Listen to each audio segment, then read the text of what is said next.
Aga nüüd, Aaron, mul on sulle üks kingitus, mida ma andsin proovida ka teistele ETV saatejuhtidele, aga seda näete juba meie TikTokist lähemalt. Aga nüüd, palun, maitse seda. Mis sa arvad, mis see on?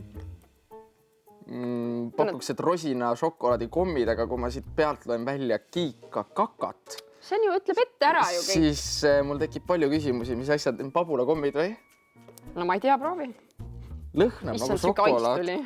Aga siin on tõepoolest siin kiika kakat ja siis siin on erinevad nii-öelda ekskremendid peal kirjas, et milline minu kaka siis välja. Junnid, no mis keegi saa aru sellest sõnast. Absoluutselt, no vaatame, kuidas siis junn maitseb. Ma võtan ka, anna mulle ka. Maitseb päris hästi. On selline šokolaadine pähkel. Ta on päris informatiivne, tuleb kasus, kui vetsu lähed, saad kohe hinnata, et mis on siis tervislik väljaheide, mis ei ole nii tervislik väljaheide, et sa saad kohe selle järgi hinnata, et kas peaks oma toitumist parandama või mitte. Minu meelest see purk võikski tegelikult tualetis olla ju kogu aeg, et sa saad kogu aeg oma terviseseisundit hinnata. Praegu on selle järgi ütleks, et on vist halvasti või? Anni, kui sina peaksid hindama enda tervist, siis viimaste näitede põhjal, siis kuidas see tervisega on?